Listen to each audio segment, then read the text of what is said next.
ሰላም ጤና ይስጥልን ክብራትና ክብራን አርሰናል ዛሬ በኢኤፍኤል ካፕ ሰሚ ፋይናል ከቸልሲ ጋር ይጫወታል። በርከት ያሉ ጉዳዮችን ከጨዋታው ጋር በተያያዘ የምናነሳቸው ነጥቦች አሉ። በተለይ ደግሞ በዚህ ጨዋታ ላይ የማይኖሩ ተጫዋቾች የበለጠ ትኩረትን ስቧል። በቸልሲ በኩል በጣም አስፈላጊ ወሳኝ ተጫዋቾች አይኖርም። በአርሰናልም በኩል እነማን ከጨዋታ ውጪ ሊሆኑ ይችላሉ በሚል ሚኬል አርቴታ ትናንትና የሰጠው ጋዜጣዊ መግለጫ አለ። ከጨዋታውም ከጋዜጣዊ መግለጫውም ሌሎችም የዝውውር ጉዳዮች እናነሳለን። አንድ ተጫዋች አርሰናል ለማምጣት ይፈልጋል።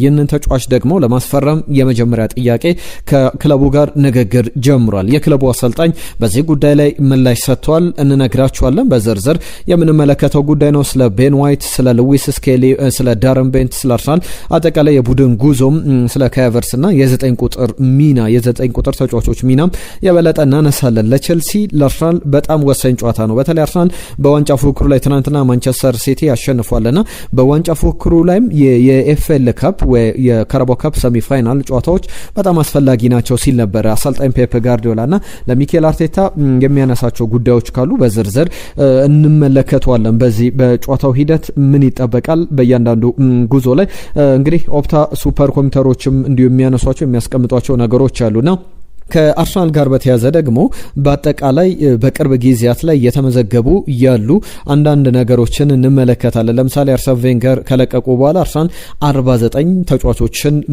አስፈርሟል። ከነዚህ 49 ተጫዋቾች ራንኪንግ ወጥቷል። ዘ ቴሌግራፍ ያወጣው ራንኪንግ አለና በነዚህ ራንኪንግ ደረጃ ላይ ደግሞ የትኞቹ አርሰናል ተጫዋቾች በቀዳሚነት ደረጃ ይቀመጣሉ የሚለውን ጉዳይ እየተመለከትን እንቆያለን። አብራችሁን ቆዩ። ሀሳቦቻችሁን ጻፉልን፣ መልእክቶቻችሁን እንጠብቃለን።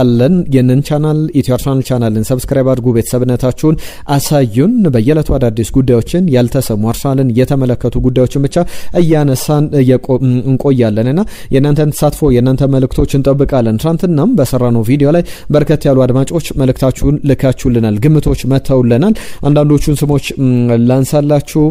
መረራ ሽፈራ አርሰናል 3-1 በሆነ ውጤት ቸልሲን ያሸንፋል ብሎናል። ፏድ 3-2 በሆነ ውጤት በአርሰናል አሸናፊነት ይጠናቀቃል። ኪሩ 4-2 በሆነ ውጤት፣ ምስጋናው 2-1 በሆነ ውጤት፣ አንዋር 2-1 በሆነ ውጤት፣ ቤካን ቴዎድሮስ 2-1 በሆነ ውጤት አርሰናል ያሸንፋል ብሏል።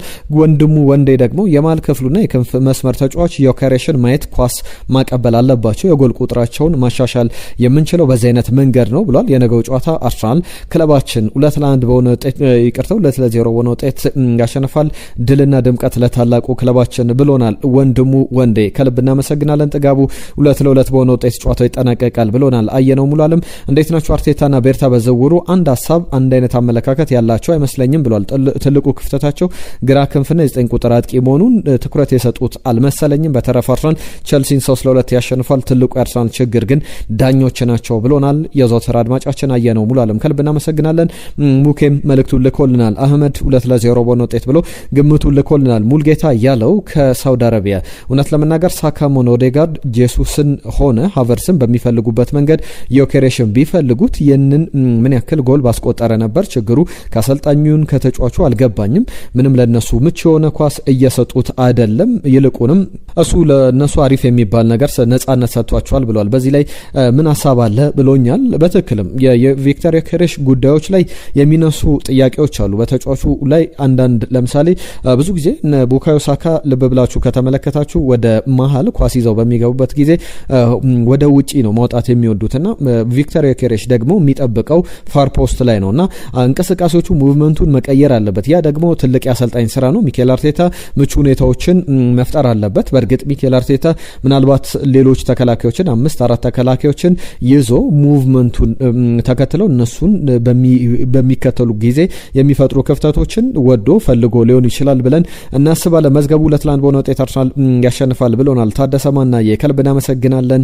የልብ አርሰናል ደጋፊ የዘወትር አድማጫችን ከበደ 2-1 በሆነ ውጤት ቸልሲ በአርሰናል ይሸነፋል የሚል ቫይራል አኒሜቲክ 4-0 አርሰናል ያሸንፋል የሚል መልእክቱን ልኮልናል። ዙፋን ነጋሽ 2-1 በሆነ ውጤት ጨዋታው ይጠናቀቃል። በርከት ያሉ የ2-1 ግምቶች መጥተውልናል። ነስረዲን 3-0 በሆነ ውጤት ብሎናል።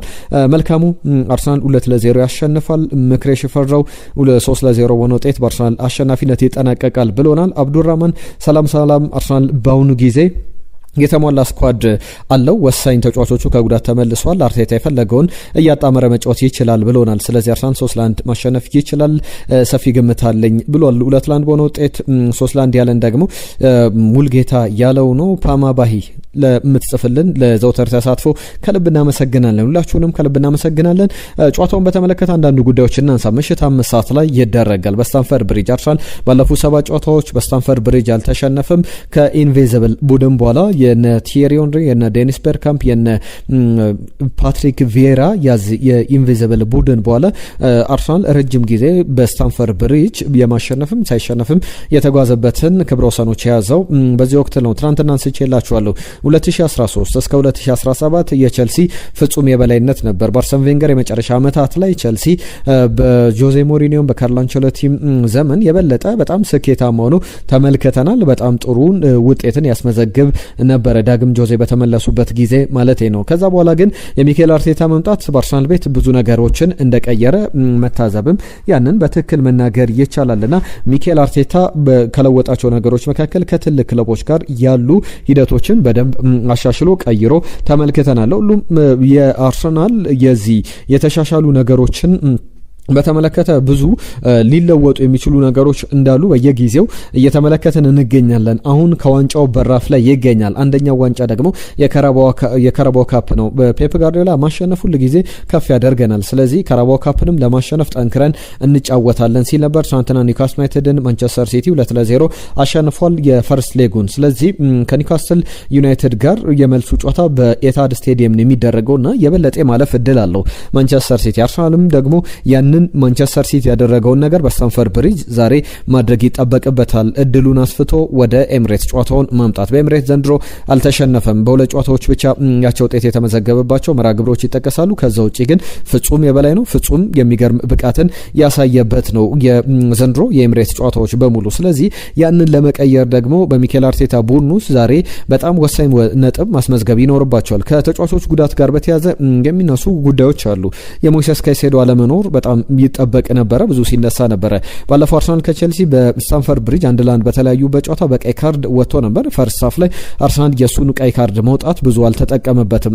በዚህኛው ጨዋታ ላይም ከሱ ጋር በተያያዘ የሚነሱ ጉዳዮች አሉ። በተለይ ደግሞ የካይሴዶ በዚህ ጨዋታ ላይ የመድረሱ ነገር አጠራጣሪ ሳይሆን አይሰለፍም። ምክንያቱም በቅጣት ምክንያት ነው።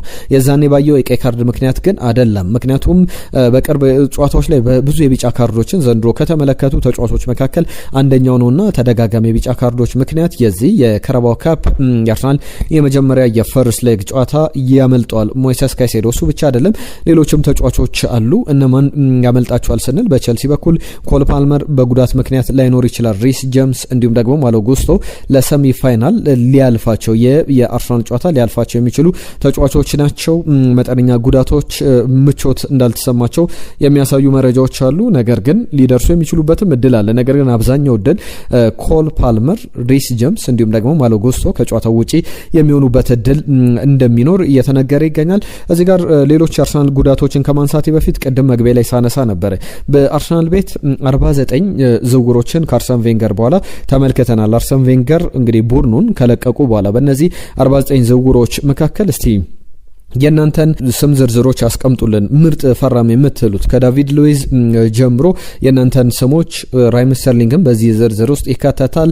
ሚኬል ሜሬኖ፣ ኖኒ ማዱዌኬ፣ እነ ዊሊያም ሳሊባ፣ ዴክላን ራይስ፣ ማርቲን ኦዴጋርድ፣ የእናንተ ቀዳሚው ገብርኤል ማጋሌሽንም መጥቀስ ይቻላል። ገብርኤል ማጋሌሽ፣ ኦሌክሳንደር ዚንቼንኮ። እኔ የራሴ ምርጫዎች አስቀምጥላችኋለሁ ለእናንተ ከጋብርኤል ማርቴሊ፣ ከቪክተር ዮኬሬሽ፣ ከሊያንድሮ ትሮሳርድ፣ ከቤን ዋይት፣ ከነ ጁሪን ቲምበር ሁሉ የእናንተ ምርጥ 3 የምትሉትን ፈራሚዎች ንገሩን። ዘቴሌግራፍ የመጨረሻ 3 ምርጥ ብሎ ከ49 ተጫዋቾች መካከል 3ቱን አስቀምጧል። አርሰን ቬንገር አርሰናልን ከለቀቁ በኋላ ወደ አርሰናል የመጡ ተጫዋቾች በሚል ነገር ግን ገኔንም አስቀምጥላችኋለሁ። እናንተ መልእክቶቻችሁን ላኩልን።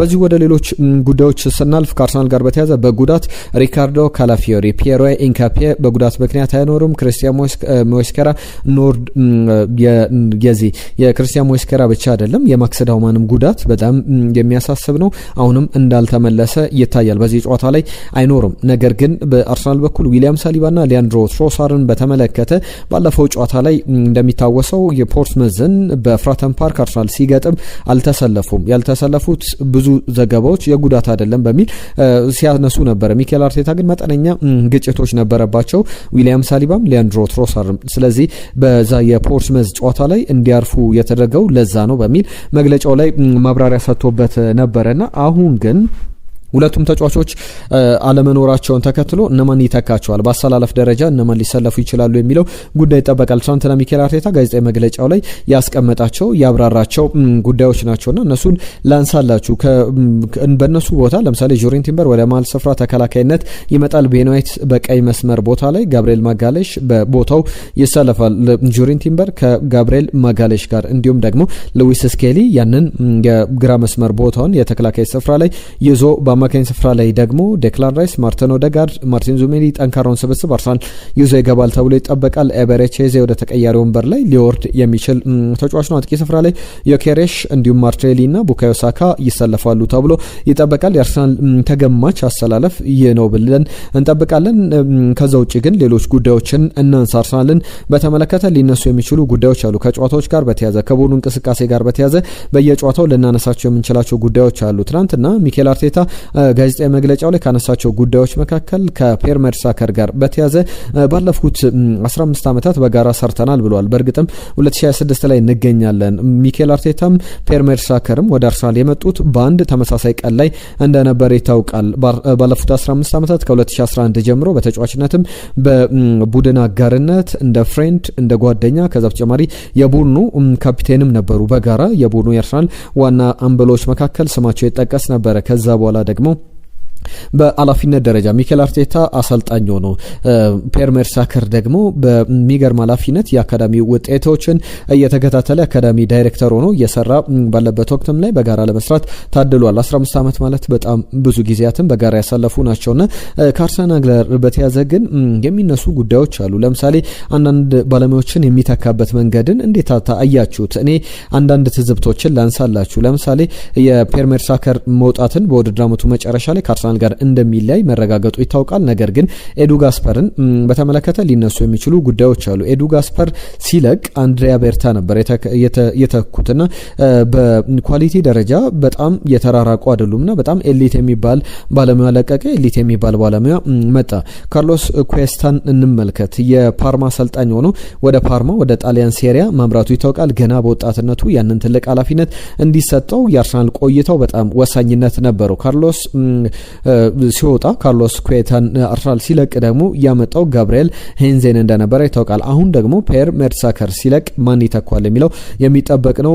በተለይ በጊዜያቱ ላይ ቡካዮ ሳካ፣ ኤሚል ስሚዝ ሮን፣ ኤታን ንዋኔሪ፣ ሉዊስ ስኬሊ አይነት ተጫዋቾችን፣ ማክስ ዳውማን፣ ማርሎን ሶሎሞንን አይነት ተጫዋቾችን ወደ ዋናው ቡድን ያሳደገ ጥሩ አቅም እንዲኖራቸውም ያደረገ ባለሙያ ነውና የሳከርን ጉዳይ በዚህ ብቻ የሚያበቃ አይደለም። የውድድር ዓመቱ መጨረሻ በኋላ በትልቅ ክለቦች እንመለከተዋለን። ቀደም የእናንተ መልእክቶች ሲመጡ የአጥቂ ጉዳይ በተደጋጋሚ የተነሳ ጉዳይ ነው። ጋብሪኤል ማጋሌሽ፣ ቪክተር ዮኬሬሽ እንዲሁም ከኤቨርሰን በተመለከተ በአጥቂ ቦታ ላይ መጫወት የሚችሉ የአርሰናል አማራጮች ናቸው። ነገር ግን ሶስቱም አውት ኤንድ አውት ስትራይከር እንዳልሆኑ በደንብ መመልከት ይቻላል። ሚኬል አርቴታ እንዴት ነው እነዚህን ተጫዋቾች እየመረጥክ ልትጫወት የምትችለው ተብሎ ተጠይቆ ነበረ። እንደ ተጋጣሚዎች ይወሰናል የሚል ነገር አንስቷል። ምክንያቱም በሎ ብሎክ የሚጫወት አለ፣ በሚድ ብሎክ የሚጫወት አለ፣ በኢንቴንሲቲ እግር ኳስ በአይ ብሎክ የሚጫወት አለና እነዚህን ሁሉ ያማከለ ተጫዋቾች እንደሆኑ ለምሳሌ በቢልድ አፕ ጊዜ ድሮፕ አድርጎ እንዲጫወት ቢፈለግ ጋብሪኤል ማጋሌሽ ጋብሪኤል ጀሱስ ሊገባ ይችላል። ከዛ በተጨማሪ ከኤቨርሰን ድሮፕ አድርጎ መጫወት ይችላል፣ ወደ መስመር መውጣት ይችላል። ቪክተር ዮኬሬሽ ደግሞ ብዙ ኳሊቲዎቹ እዛው ግብ ክልል ላይ ለሌሎች ተጫዋቾች እድል መፍጠር እንደሆነ ይታወቃልና ሚኬል አርቴታ በእነዚህ ጉዳዮች ላይ ያነሳው ጉዳይ አለ። በተለይ ከኳሊቲ ጋር በተያዘ አናሊሲስ ስንሰራ ጋብሪኤል ጀሱስ ድሮፕ ኦፍ ማድረግና ሊንክ አፕ ፕሌይ ላይ ብቻ መጫወት አይደለም፣ ሌሎች ኳሊቲዎች አሉት። እንደ ቪክተር ዮኬሬሽ እንደ ካቨርስ ሁሉ የሚጠቀሱ ኳሊቲዎች ተጫዋቾች አሉትና እነሱን እያፈራረቀ እንደ ሁኔታው እንደ መጠኑ እንደ መንገዱ ልንጠቀማቸው እንችላለን የሚሉ ጉዳዮችም በዝርዝር ወጥተዋል። ከአርሰናል ጋር በተያዘ ብዙ ሊባልበት የሚችል ጉዳይ ነውና የሉዊስ ስኬሊንም ጉዳይ ላንሳ። በመጀመሪያ አሰላለፍ ላይ ባለፈው በኤፍኤ ካፕ የፖርትስመዝ ጨዋታ ላይ ተመልክተናል። አሁንም በዚህኛው ጨዋታ ላይ ሉዊስ ስኬሊን ልንመለከተው የምንችልበት እድል አለና እሱም በተመለከተ ዳረን ቤንት የሰጠው በጣም አነጋጋሪ አስተያየት አለ። በጣም ቨርነለብል እየሆነ ነው፣ ተጋላጭ እየሆነ ነው የሚል አስተያየቱን ይሰጣል። ዳረን ቤንት በተለያዩ የእንግሊዝ ፕሪሚየር ሊግ ክለቦች ሲጫወት ተመልክተናልና ሉዊስን በተመለከተ ዲፊካልት ጊዜዎች ላይ እንዳለ ትንሽ በመጠኑ ቢሆን አስቸጋሪ ጊዜያት ላይ እንዳለ መናገር ይቻላል። ብዙ ጨዋታዎችን እያገኘ የጨዋታ እድሎችን እያገኘ አይደለም። ካላፊዮሪ ባለበት ሰዓት ላይ ካላፊዮሪ ዘንድሮ በያዝነው የውድድር ዘመን የሚገርም አይነት ኳሊቲ የሚገርም አይነት ዳይናሚክስ ለአርሰናል ቡድን እየሰጠ ይገኛልና ያንን በተመለከተም የተነሳ ጉዳይ ነው በዳረን ቤንት በኩል። ነገር ግን አርሰናል ከቼልሲ ጋር በሚኖረው ጨዋታ ላይ የበለጠ ዲፌንሲቭሊ ቨርነለብል ይሆናል ብዬ ጠብቃለሁ ሉዊስ ስኬሊ። ስለዚህ አርሰናል ሌሎች አማራጮችን ምናልባት ሊጠቀም ይችላል የሚሉ ጉዳዮች ወጥተዋል። ከሉዊስ ስኬሊ ጋር በተያዘ ግን አሁንም የሚነሱ ፕራዮሪታይዝ እየተደረጉ ነገሮች አሉ። አርሰናል እሱን ወደ አማካይ ስፍራ መመለስ ይፈልጋል። ፕራዮሪቲ ቦታው ላይ መጀመሪያ ተፈጥሯዊው የአማካይ ስፍራ ተጫዋች ነበር። ከዛ በኋላ በሜክሺፍት የፉልባክነት ሚና ሲጫወት ጥሩ ነበር የጀመረው። ነገር ግን በቅርብ ጊዜያት ላይ እየተዳከመ መምጣቱን ተከትሎ ሉዊስ ስኬሊ ለገበያ ሊቀርብ የሚችልበት እድል አለ ተብሏል። በጣም ዝርዝር ጉዳዮች የሚነሱበት ነው። ከዝውውር ጉዳዮች ጋር በተያዘ አንዳንድ ነጥቦችን ላንሳ። ከኮሪንቲያንስ አርሰናል አንድ ተጫዋች ለማምጣት ባለፉት ቀናት ፍላጎት እንዳለው ንግግር እያደረገ እንደሆነ ሳነሳላችሁ ነበረ። ብሬኖ ባይዶን ይባላል። በጣም ጥሩ አቅም ያለው ተጫዋች ነው። የኮሪንቲያንሱ አሰልጣኝ በዚህ ጉዳይ ላይ ምላሽ ሰጥቷል። አርሰናል ውይይት እያደረገ ይገኛል፣ ከክለቡ ጋር ድርድር ላይ ይገኛልና ክለቡን በተመለከተ የሚጠይቀው ጥያቄ ብቻ አይደለም።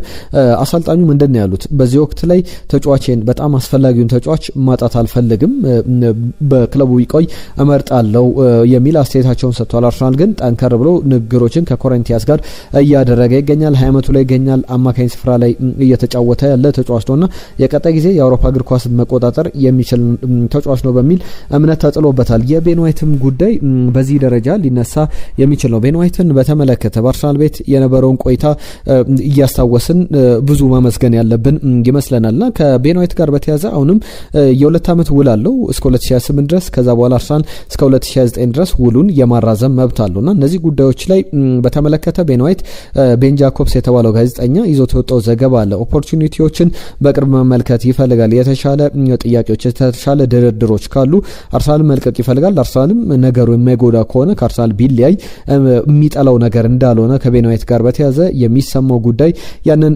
ያሳያል። በጋብሪኤል ማጋሌሽ በኩል በዛሬው ጨዋታ ላይ 25ኛ የግቡን ለአርሰናል ያስቆጥራል ተብሎ ይጠበቃል። 232 ጨዋታዎችን አድርጓል። 25ኛ ጨዋታውን 24ኛ የግብ ተሳትፎን ተመልክተናል። 24 ቀጥተኛ ግቦች ናቸው። አሲስት ያደረገባቸው አጋጣሚዎች አሉ። ከዛም ባለፈ ግን 89 ክሊን ሺቶችን በ232 ጨዋታዎች ላይ አስመዝግቧል። የሚገርም ሞንስተር አይነት የሚባል ተጫዋች ነውና እሱም በተመለከተ ሊነሱ የሚችሉ ጉዳዮች አሉ። የጋብሪኤል ማጋሌሽ ቁጥሮችን ባለፉት ጊዜያትም ላይ በስፋት አንስቼላችኋለሁና ብዙ ሀሳቦች ሊሰጥበት የሚገባ ብዙ ነገሮችም የሚነሳበት ነው። ከአርሰናል ጋር በተያዘ አርሰን ቬንገር ቡድኑን ከለቀቁ በኋላ ባለፉት ጊዜያት ላይ አርሰናል ያስፈረማቸው ተጫዋቾች ራንኪንግ ወጥቷል። በዚህ ራንኪንግ ደረጃ ላይ እነማን ከፊት ይቀመጣሉ፣ ማን መመረጥ አለበት የሚለውን የእናንተን ሀሳብ ጻፉልን። እኔ የኔን ምርጫ ላስቀምጥላችሁ። አንደኛው ዴክላን ራይስ ነው፣ ሁለተኛው ጋብሪኤል ሱስ ነው፣ ሶስተኛው ኦሌግዛንደር ዚንቼንኮ ብዬ ከአንደኛ እስከ ሶስተኛ አስቀምጣለሁ። በተለይ በጣም ጥሩ ኳሊቲ ያላቸው ተጫዋቾች ናቸው። እስከ 5 ሂድ በባል እነ ማርቲን ኦዴጋርድ፣ ዊሊያም ሳሊባና ጋብሪኤል ማጋሌሽን ማስቀመጥ እወዳለሁ። ለምን ጋብሪኤል ጄሱስን ለምን ኦሌግዛንደር ዚንቼንኮን መረጥክ ብትሉኝ በአርሰናል መሰረት ላይ በቃ መሰረቱን የገነቡ የመጀመሪያ የሜንታሊቲ የአሸናፊነት ሜንታሊቲን ያመጡ ናቸው። ሚኬል አርቴታ ከማንቸስተር ሲቲ ሲያስፈርማቸው ያንን ነገር ታሳቢ አድርጎ እንደነበር ይታወቃል። በአርሰናል ቤት ውስጥ ያለው አሁን ሜንታሊቲ የተጀመረው በእነሱ አስተዋጽኦ ነው ብዬ አስባለሁ። ዴክላን ራይስ እያሳየ ያለው ብቃትም በደረጃ የሚያስቀምጠው ነው። ነገር ግን የቴሌግራፍ ምርጫን ስንመለከት ማርቲን ኦዴጋርድ ከ2021 ጀምሮ ወደ አርሰናል መጥቶ የሚገርም ጨዋታዎችን እያከናወነ ይገኛል። 218 ጨዋታዎችን አድርጓል። 30 ሚሊዮን ፓውንድ ነበር ከሪያል ማድሪድ የተከፈለበት። 42 ለግብ የሆኑ ኳሶችን አቀብሏል። 42 ግቦችንም አስቆጥሯልና ማርቲን ኦዴጋርድ በቀዳሚነት ይቀመጣል። በቴሌግራፍ ምርጫ መሰረት ዴክላን ራይስ ሁለተኛ ነው። ከዌስትሃም ወደ አርሰናል ሲመጣ 105 ሚሊዮን ፓውንድ ተከፍሎበታል። 130 ጨዋታዎችን አድርጓል፣ 20 ግቦችን አስቆጥሯል፣ 27 ለግብ የሆኑ ኳሶችን አቀብሏል። ዊሊያም ሳሊባን ስንመለከት 157 ጨዋታዎችን አድርጓል። ከዊሊያም ሳሊባ ጋር በተያዘ ከ2019 ጀምሮ 7 ግቦችን አስቆጥሯል፣ 3 አሲስቶች አሉት። ጋብሪኤል ማጋሌሽ ወደ 24 ያክል ግቦችን አስቆጥሯል። ወደ 23 ሚሊዮን ፓውንድ ከሊል የፈረመ ተጫዋች እንደሆነ ይታወቃል። ዳቪድ ራያም በዚህ ደረጃ ላይ ይቀመጣል። 5ኛ ደረጃ ላይ ትሮሳርድ፣ ጋብሪኤል ማርቴሊ፣ ቤን ዋይት፣ ጁሪን ቲምበር እያለ ይቀጥላል። ከኤቨርስ 10ኛ ደረጃ ላይ የተቀመጠ ዝርዝር ነው። ለሁሉም በእናንተ በኩል ያለውን ስም ዝርዝር እንዲሁም የምትመርጧቸውን ተጫዋቾች አርሰናል የመጀመሪያ ምርጥ ፈራሚዎች የምትሏቸውን ላኩልን። አርሰናል ዛሬ ስለስንት ጨዋታውን ሊያጠናቅቅ ይችላል ከአርሰናልና ከቸልሲ ጨዋታ ጋር በተያዘ ያነሳናቸው ጉዳዮች ላይ መረጃዎቻችንን አቅርበናል። እናንተ መልእክቶቻችሁ ላኩልን። ነገ ከጨዋታው በኋላ በፖስት ማች አናሊሲስ እና በዝውውር ጉዳዮች በአዳዲስ መረጃዎች እመለሳለሁ። ለዛሬ ግን እዚህ ላይ በቃናል። አብራችሁን ስለነበራችሁ ጊዜያችሁን ስለምትሰጡን ስለምታዳምጡን ከልብ እናመሰግናለን። ጤና ይስጥልን።